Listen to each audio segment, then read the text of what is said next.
Welcome to the Goddesses of Social Work podcast, hosted by Renita Ray Davis, licensed clinical social worker, board-approved social work clinical supervisor, and facilitator of the Goddesses of Social Work supervision community. Join us as we travel through the social work journeys told by the Goddesses of Social Work community members, past and present, as they make their way toward clinical licensure. Welcome to the Goddesses of Social Work podcast. I'm here today with Yolanda Machado-Escudero, PhD, MSW. Yolanda Machado-Escudero, PhD, MSW, is an assistant professor in the Department of Sociology, Anthropology, and Social Work at the University of North Florida in Jacksonville. Her research interests include environmental injustice, climate change and migration, disability, socioeconomic development, Latin American social work education, social welfare policy, and healthcare disparities in Latinx communities. Her pedagogy is informed by critical race and feminist ecology frameworks, focusing on issues affecting Latino families living in vulnerable contexts. Welcome to the show, Dr. Machado Escudero. So glad to have you today. I am so happy to be here. Thank you so much for inviting me. Yes, I'm so glad you're here.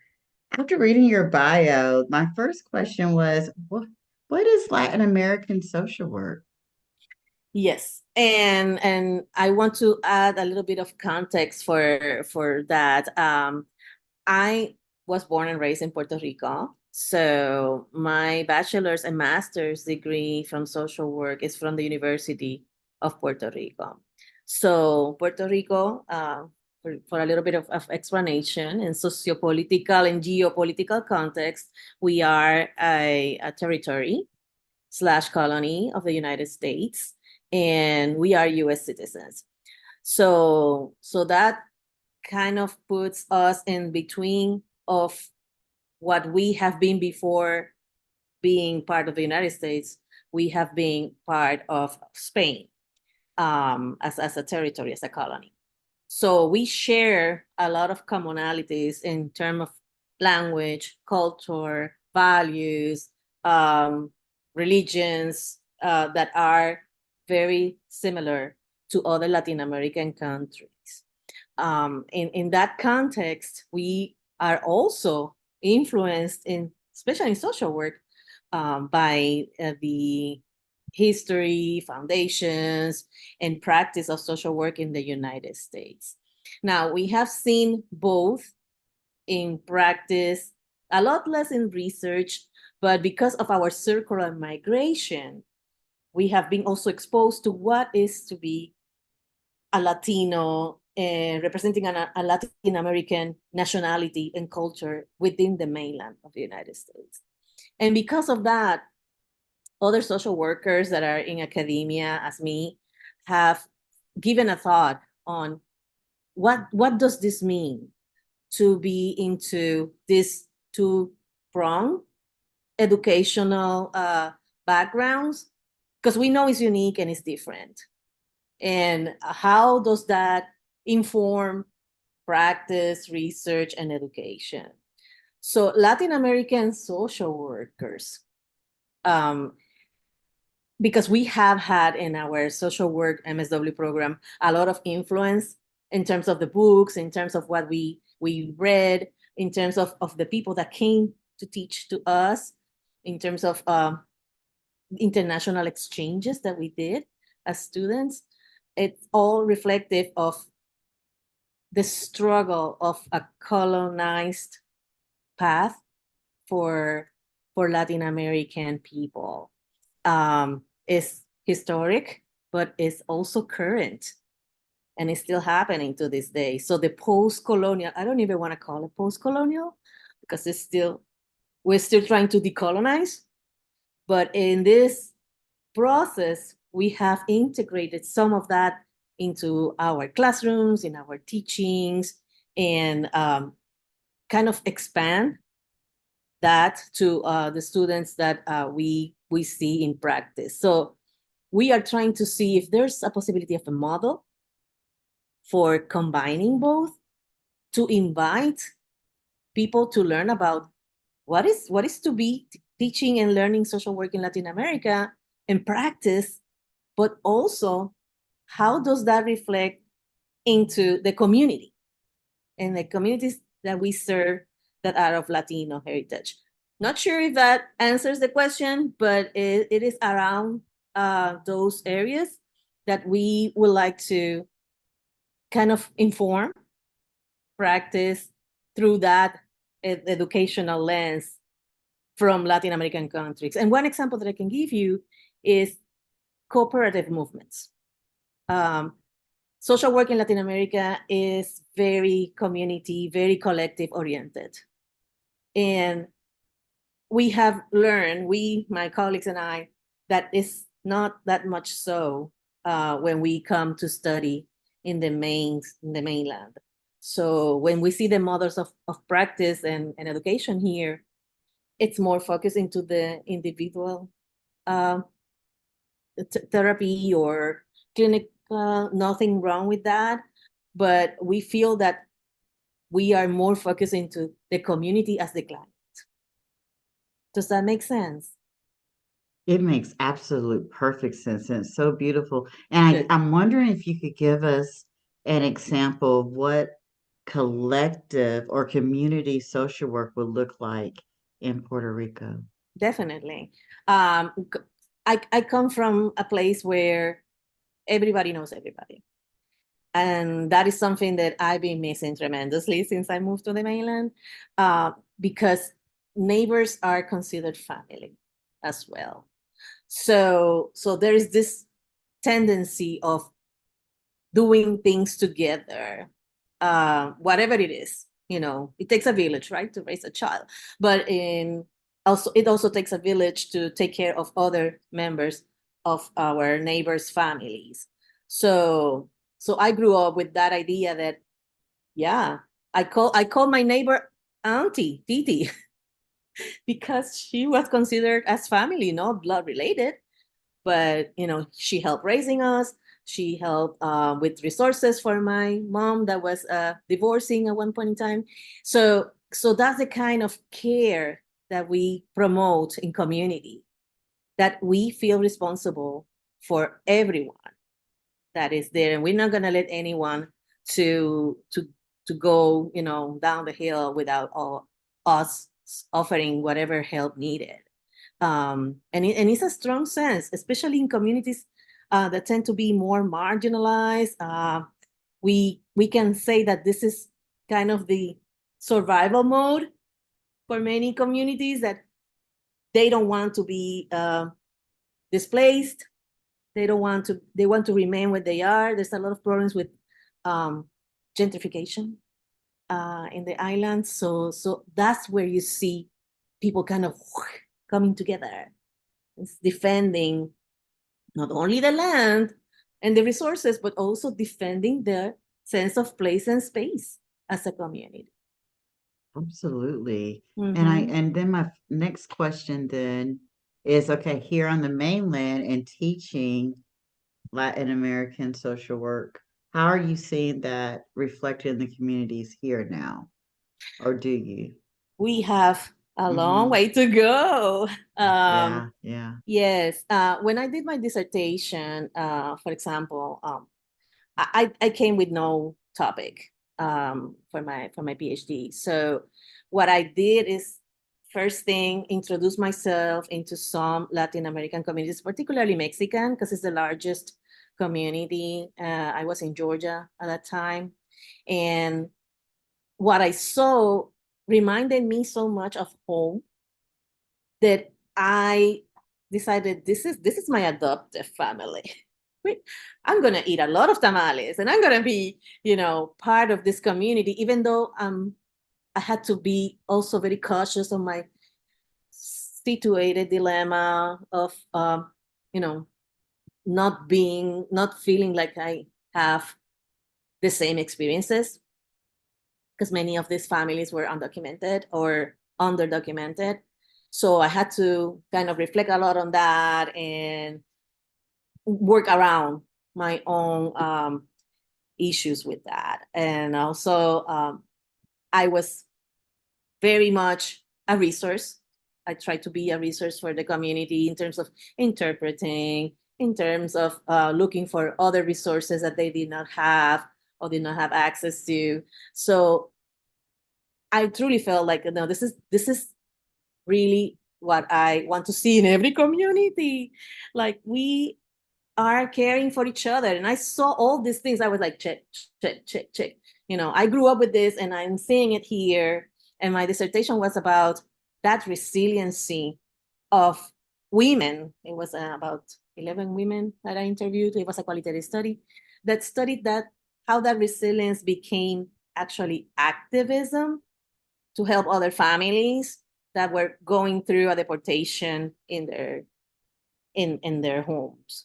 So and it was poignant, but also beautiful to see that they overcame their fear of deportation for themselves and started organizing. So I basically documented this through the interviews and how they created community beyond the physical location where they were at. So I also became, a supporter of the organization they created.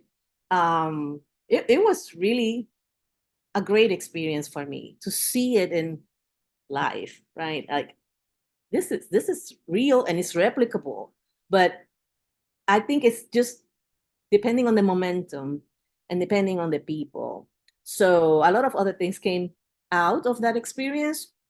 There was a group in the community of faculty that they created a community health workers proposal.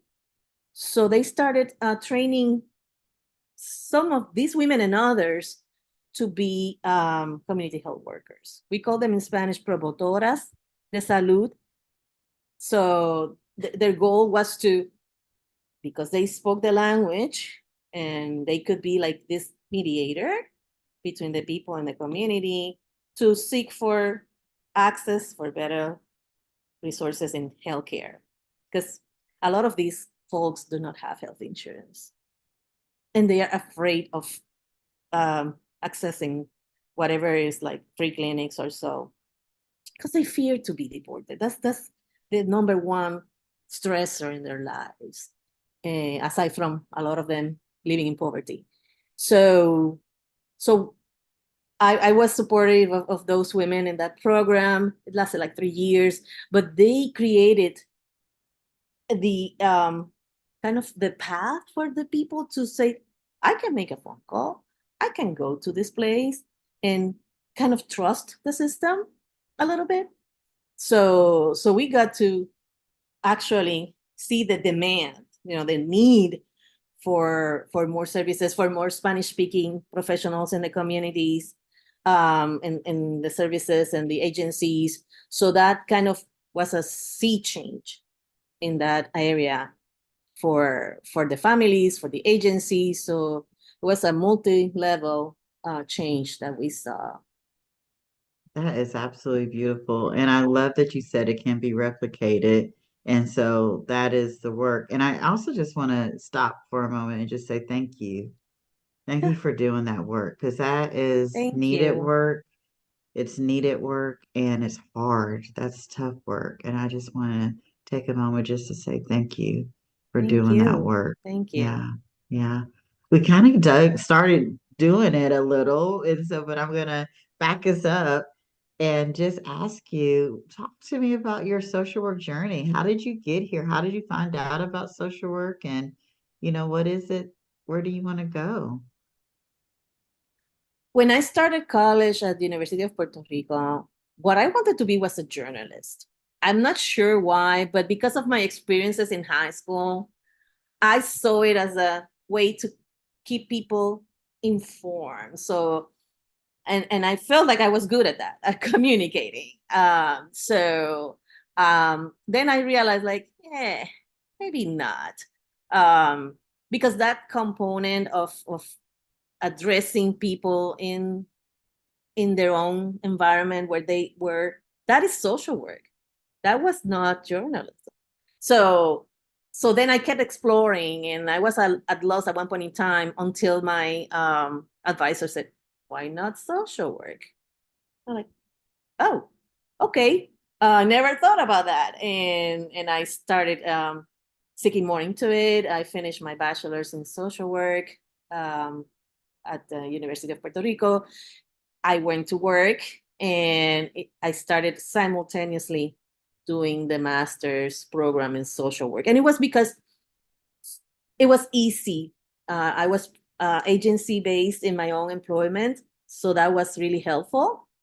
And I developed supervision skills. I was doing this with other friends as well. So we created really a group of buddies that were helping each other. It was great practice for a PhD and writing dissertation, because we wrote a thesis. We did a study, what we call here capstone. Um, and that was really, really helpful for me to see where I wanted to go. So I was more into that administrative path, but I worked in so many places in Puerto Rico that gave me different perspectives of what social work is really like. So I became very seasoned in many different areas. I work with in psychiatric settings, inpatient and outpatient, for a couple of years.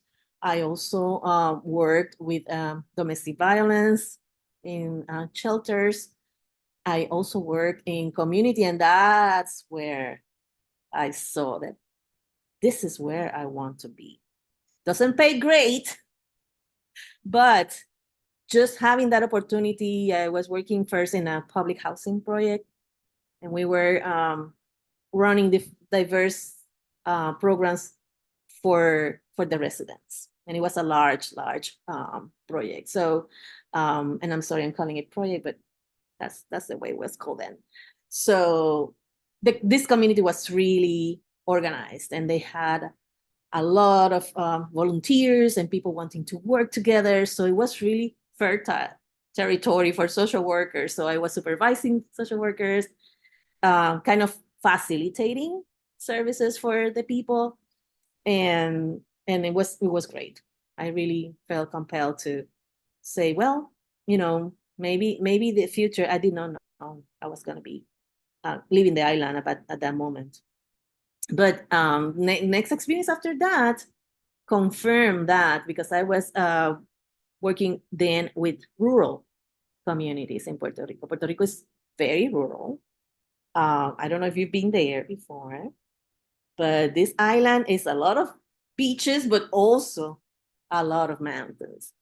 And it's a different experience. People in the mountains are just another world, that they fend for themselves because of the resources are limited. They have so many problems that people in the cities and in the coastal areas do not have. So I really learned and loved the work done in rural areas and how people just put it together. We don't have access to running water. Well, we're gonna create rain collecting system, and they will solve the problem. And I really was there, like helping finding the resources. So that's how I came to be. One experience that helped me to kind of solidify to become a social worker, when I was in my second year student in my bachelor's program, I worked as a volunteer with a student counseling center. And that work, it was like a group of 60 students, and we met with first year students, what we call student life these days, which tend to be a class, but that was not a class. We were peers. So we helping others that came after us to adjust to student life, to develop skills and techniques to stay in school and organize themselves. We did a lot of educational, but also leisure activities. And that was really very social worky. Very much to this day, I'm still in touch with those friends that I made during that time, because it really was so remarkable that we still talk about it, about the experience of helping others. And back then, I did not know I was going to be, I wasn't sure I was going to be in social work. But that is more or less how it came to be, and how I've been discovering, like, communities where I feel at home. So I hope that I will continue doing something related with community in my upcoming years in practice. Yolanda, you have made me fall in love with social work in Puerto Rico. I want to know I mean, are most, and I don't want to be naive, Mhm. is there a reciprocity, social workers from the mainland going to Puerto Rico and Puerto Rico social workers coming to the mainland, or once you're a social worker in Puerto Rico, those are the We need more of that. We need more of that. mm, I think the program I came from, mhm. I go by it. Like, I learned so much in my MSW program that I can see how it shaped not only my skills and my learning, but also my way of thinking and my way of doing, my epistemology. Um, and that's what I want to replicate with students. We come from a very activist, um, a social mobilization program. And I know some programs in the United States are like that. But my experience has been that it's, I don't see it as much, at least not in the experiences that I have had. I went to the University of Georgia. I'm now at the University of North Florida. And I would love to see more of that ignited passion in students to be more in community.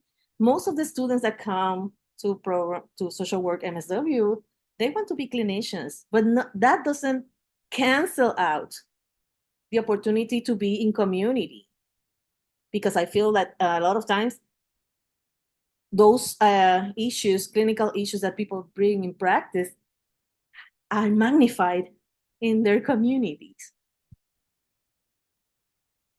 You know what? One of my favorite books that I read, I'm a nerd, so I just read just for fun. But it was on group therapy. Irvin Yalom, The Schopenhauer Cure. I hope I'm saying that correctly. I recommend that book all the time. Now, it is not about communities, it is about groups.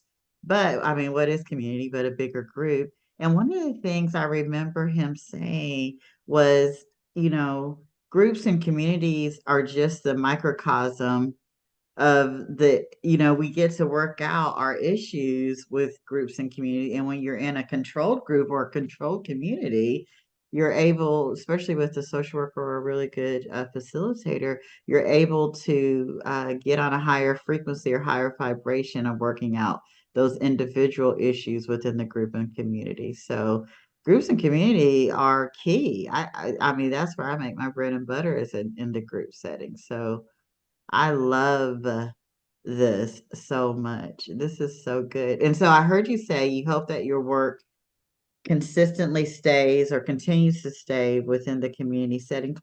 You talked about the program you wrote your dissertation on. What do you see happening perhaps within community social work that you would like to be involved in? I have met wonderful social work faculty that work in community. We don't give enough credit and enough recognition to the work they do, because it's a lot of work. This is most likely outside the classroom. This is most likely outside business hours. So those that are working, between academic work and community work, they have like a double shift, because they have to stay connected with projects in the community, and a lot of times they become involved so much that it impacts productivity, which has happened to me. And that's a high bar on things that I need to make a balance, right? Because it cannot be all or nothing. We need to learn to make a balance and kind of decide, how much time we're going to give to these projects and opportunities too. But it's important to me, and I can tell you an example that is happening with one colleague of mine right now at UNF, and you need to interview her. She's just wonderful, Dr. Jasmine Haynes. She works with schools and with trying to disrupt the pipeline from school to prison in very creative ways. So she's involving not only schools and teachers, but the community surrounding these schools in order to let them know and be engaged on this is your school, this is important because it's part of your community. So it's a beautiful work that she's doing, and I think that can be replicated in other areas as well. So in my case, I see people reaching out to me, like coming to the classroom, or me inviting them to talk to the students. So on aspects and areas that are really less spoken as this community, right? Especially environmental injustice and climate change. Social workers are talking very little about this. There are some efforts, and it's becoming more and more like, oh, this is really impacting the people we serve, the people we see in practice, our clients. But how do we then introduce our social work skills to kind of define better the problem to help the clients we serve? So I see that happening little by little, and that's a new area that I am exploring as well, to kind of stay connected with my homeland, Puerto Rico. So because it's a symbiotic interaction, right? We are relational, Renita. This is all relational. I see it all the time. I don't know why we don't talk more about it in classrooms and in agencies as students go to practice. So I want to make it more intentional, that we see that it's important to include those aspects into the community setting.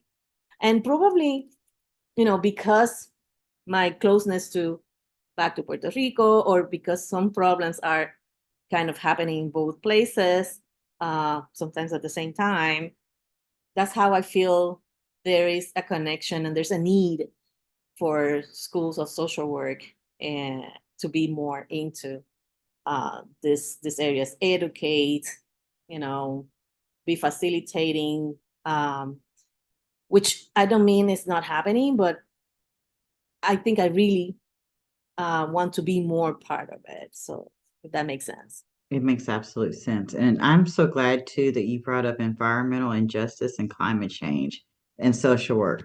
Whoa, my brain just exploded in thinking and I've been doing this a long time, thought about social workers working within environmental injustice arenas and climate change. Can you speak a little bit about what our roles look like in that area? Totally. First of all, we need to acknowledge that there is a problem, because there's a lot of denial still, especially in our sociopolitical spheres that we are interacting with. So that educational role of social workers, first we have to educate ourselves, right, in order to educate others, and then starting seeing what the problem is at different levels of society. I assign my students I teach field, that they need to go through their agencies, through their clients that they're seeing, whatever opportunity they have, to see what does environmental injustice looks like and who is impacted by it. And at the beginning, it's like, I don't know. I know it's not like we're gonna see it. You have to look into it deeply and intentionally. So when we talk about food deserts, why do we have people that cannot buy produce in their own communities? It's an environmental injustice issue. Why people don't have transportation that is appropriate and affordable and effective? That is an environmental injustice issue. Because if you don't have a car, and even if you have a car, you're going to be walking several miles under the sun or in winter. And that is impactful to everything you do in life. So you're going to be exposed to weather, and you're going to be negatively impacted by these things. So once I start explaining these things, students say, oh, then they start seeing it. And then they come back with examples of, oh, I saw this and I see that. And how can we educate clients and families about what they can do? I love that so much. And I'm so glad that up and coming social workers are going to have more exposure to be able to look and help and work with our clients through that lens that may, like you said, is not talked about often enough, and including myself. And now having that lens to work with our clients is going to be amazing. That is amazing. I heard you got your BSW, MSW while you were still in Puerto Rico. Did you do your PhD on the mainland? And then what made you decide to go all the way with this thing? And what is it that you're wanting to do? Yes. So that's a good question. I knew I wanted to do a PhD always. I've been always surrounded by books, and that's the one thing that my father kind of, always had books in the house. So I knew that I love books. I love reading. I love studies. I want to see how far can I go. I'm the only one in my family with graduate degrees, and it's like, oh, we grew up in the same household, and how come this did not impact my siblings in the same way as me? To me, this was a priority, always, always, always. So when I got married, and I saw the opportunity kind of fading away of finishing a PhD, I moved with my then spouse to Virginia, and I started a PhD in public administration, not in social work, because that's Virginia Tech. They did not have a PhD in social work. But I started teaching at the next town social work program at Radford University. And it kind of brought back my desire of, I need to finish social work. So I studied like a year and a half in the public administration program, which kind of, intersected some areas of my interest, but not quite. So then when I moved to Georgia, Athens, I just found myself with all this time. I was not working, and I started looking for work. I attended an NASW chapter meeting in Atlanta. And I'm like, well, this is my opportunity to see what's out there. Atlanta is 90 minutes from Athens. So I thought, well, I might need to do the sacrifice to come and work in Atlanta, because Athens has the particularity that it's a college town.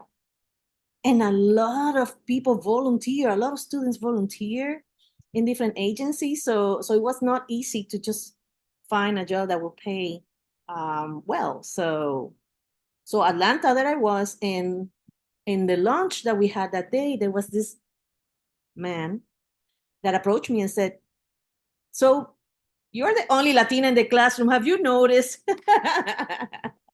And I didn't. I'm like, that's probably true. And then he said, so what are your interests? So I don't remember his name. I don't remember where he was working. But this African American man that just made me realize that you don't need to be here looking for a job. You need to go do your PhD. So she was just like, he read my mind. Like, you are so right. I mean, UGA has a great school of social work in town where I live. So I left that meeting just thanking this stranger for just putting that back in my mind again. Like, I really need to go back. So I went, and the next day I applied, and that was wonderful. So and I got accepted, and here we are. So the future, obviously, doing a PhD is a very painful journey. So PhDing doesn't stop after you finish and you get a job. There's a lot of other things happening, and this experience that I'm having right now is my first experience as in academics, and it's like what everybody tells you, like, you're going to apply for academic jobs and you're going to be um, an academic and a scholar, and I like the idea, but I realizing that at this point in time I have so much more to offer than just kind of limiting myself, because it is way more complicated to actually do research, to actually do all these things as a single mom with an autistic child. So all that kind of reshapes where I want to be. The one thing that I've been having so far is flexibility, somewhat, on working things around my role as a mother. And I am grateful for that opportunity. And also teaching students, I feel very passionate about that.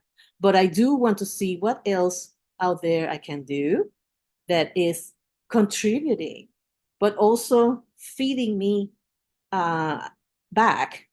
Like, what is that will keep me motivated to continue serving in my field of social work. So I'm in that threshold right now, kind of exploring and hopefully finding my next niche. And we'll see. I'll keep you posted. I love it. And you know what I love too? Like you can reach this goal. Like you always knew you wanted to get that PhD, reach the goal. But one of the things that I'm loving is like now that you got to the mountaintop, you're like, oh wow, there's a whole world out there and I want to play. And you're staying open and you're doing what you're doing and you're loving it, but you're not gonna also, you're just gonna play within the field of social work with all that experience and education. We are lucky to have you, boy. We Thank are lucky you. to have you. I'm going to transition to our next question. We've been talking a lot about community. And that actually, Yolanda, is one of the reasons I wanted to start the Goddesses of Social Work podcast was because I realized in the last few years how important social work community is to me. And if it was important to me, then I knew it probably was important to other people. So I guess I'm curious if you could dig in a little bit to what social work communities are you involved with or have created? And or what social work communities do you want to be intentional about being in the future? Absolutely. So I've been lucky to have not only nurtured and be nurtured, but also expand that community through academia. It is something that I wish I could have done more locally. And the reason probably is because also pandemic came in the way when I started my first appointment as assistant professor. The work changed, and becoming a silo was not productive or positive for me. So it's kind of suddenly you don't have that community component. So I kind of missed it, and I started to becoming part of groups in virtually, and that's how I think it helped me to go through and survive and thrive. So I, at the moment, I am a co-chair for an environmental justice committee with the Council on Social Work Education, and this has been like a 7-year um, job. That's not job.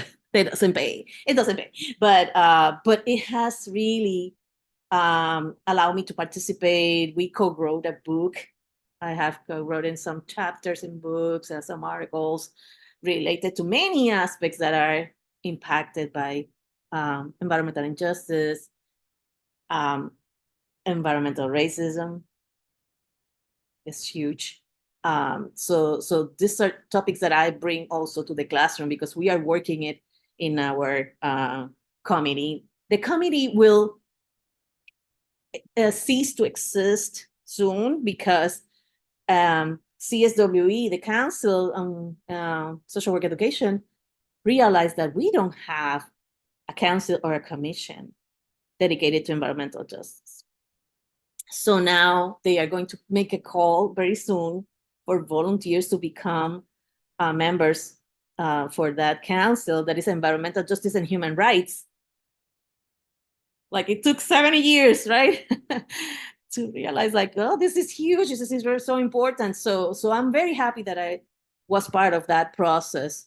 On now, this group of people will have a vote in our one of our main organizations, and that has been wonderful. So I continue being in that group and looking for opportunities to write together, to do research together, but also to expand the education.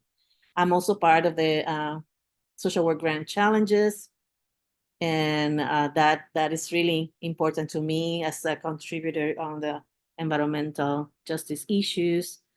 I also belong to this group on critical social work, critical race social work.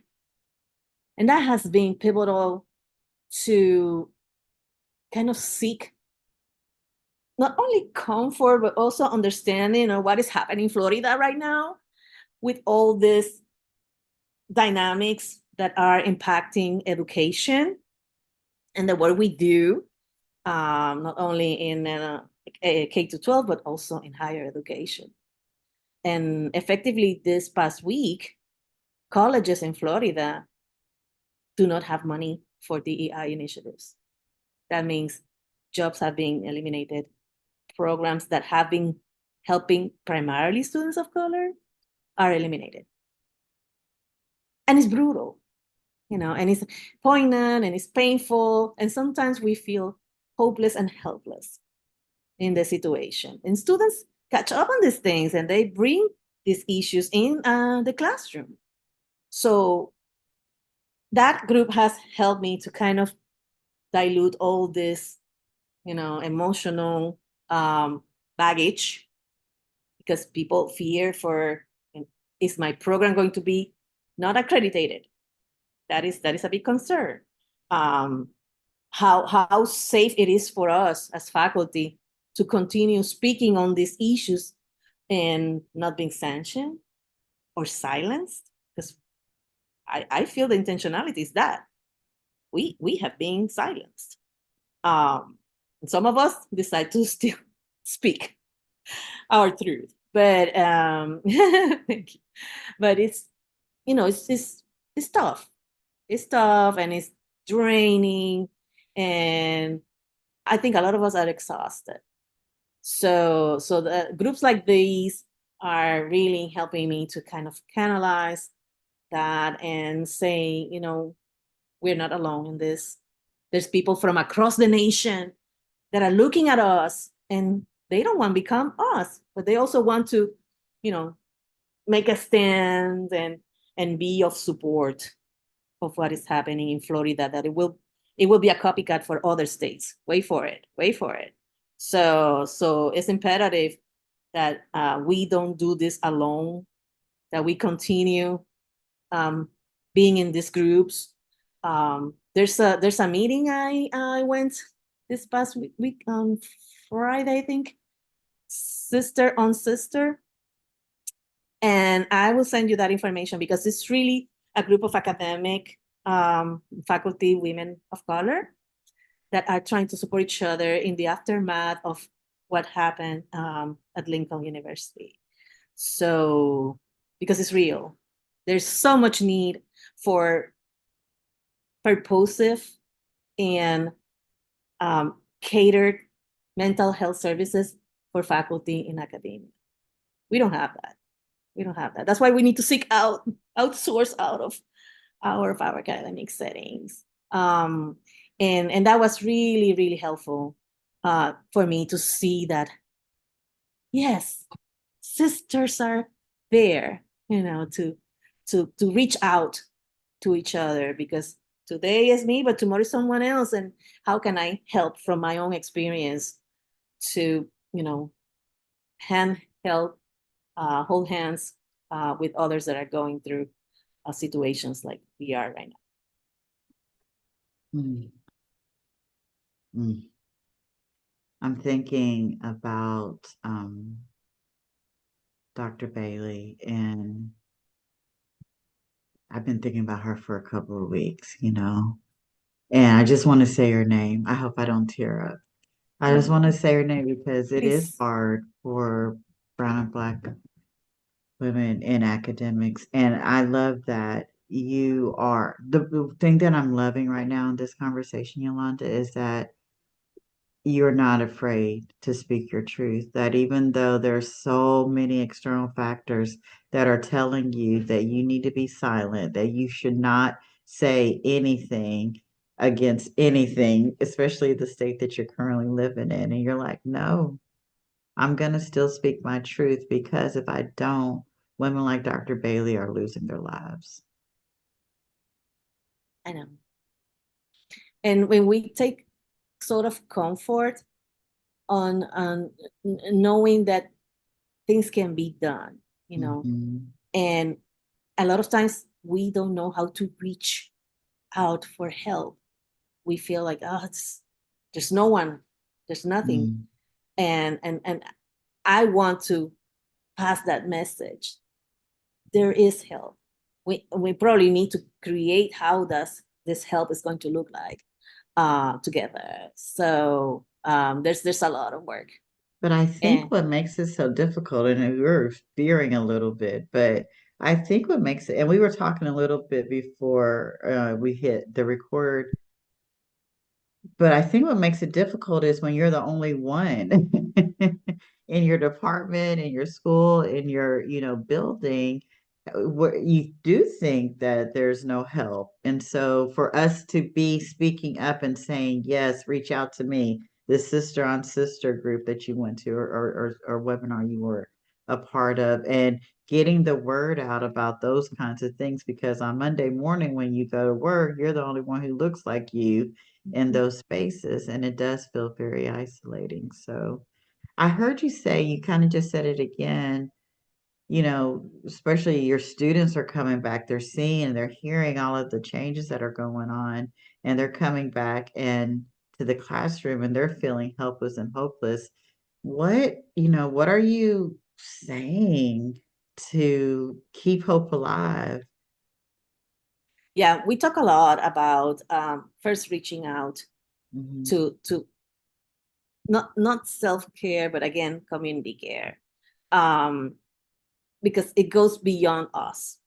And I think as long as we heal together, and I mentioned that a lot in the classroom, and we are even considering like we need some kind of external support, because our faculty is really feeling it, and we talk about this all the time.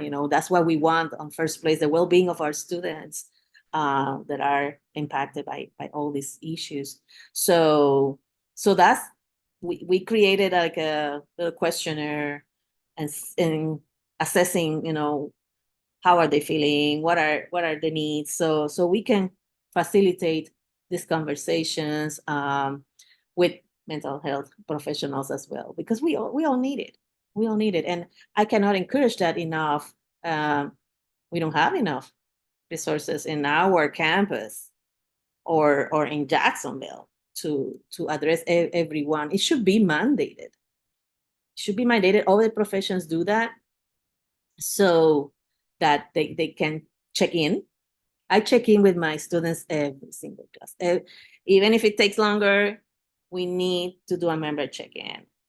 What is happening, and encourage them to share, and I encourage others to acknowledge and be of support. So we do what we can from our trenches with the limited resources, but at least it's acknowledged, and they know that they are heard and they are seen.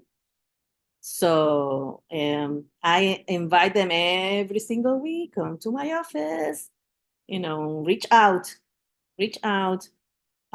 So if something is happening, we can address it immediately. Absolutely. Acknowledgement, being seen, and feeling heard saves lives.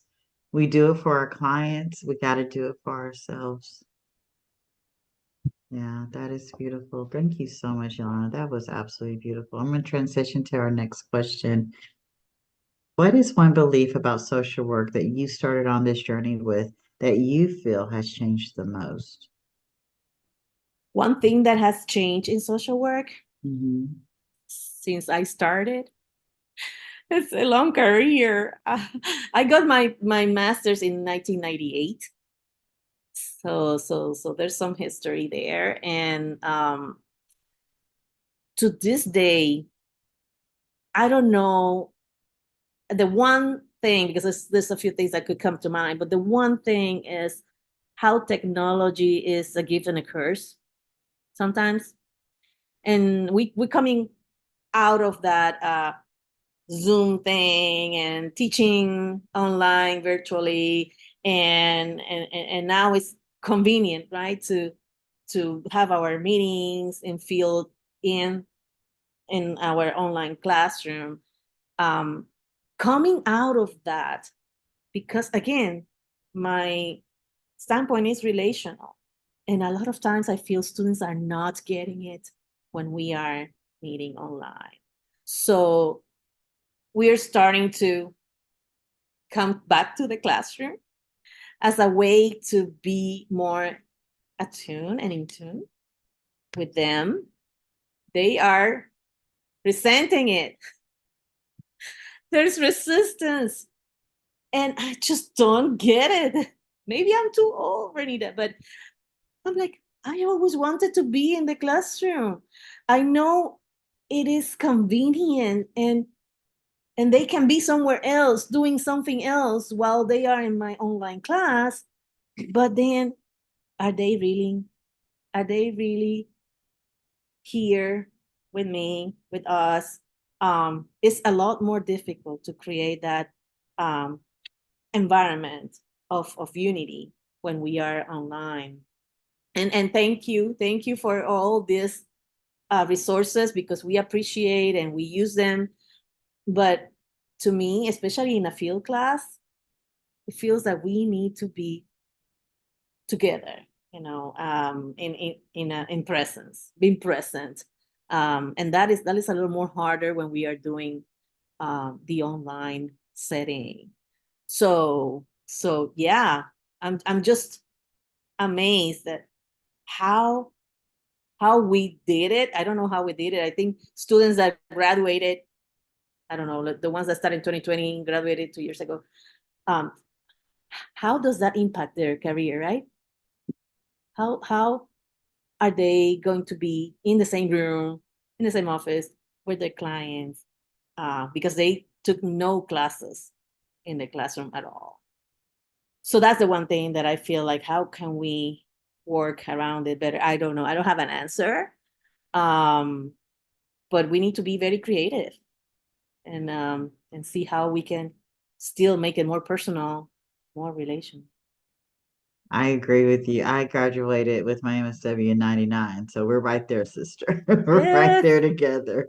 And I often wondered about that as well. How social work is such a hands-on profession. How do you teach it and or give that skill set or teach that skill set Yeah. to folks who never had to touch nobody? So I'm right there with you. Yolanda, this has been such an amazing and just cup filling for me conversation. And I'm moving to our final question.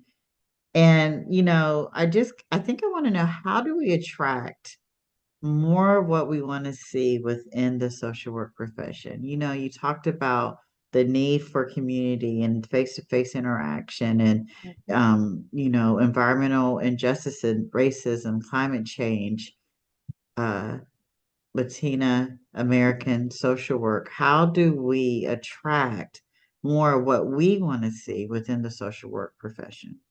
Yes. I may not have an answer at the moment for that, but I can tell you what I do. And what I do is speak to everyone and anyone that is interested to hear of the beauty of our profession and how dynamic it is. Renita, I have never been out of work unintentionally. When I left a job, it's because I wanted to move on into something, a new experience or a better paid job. I have always found a home in social work.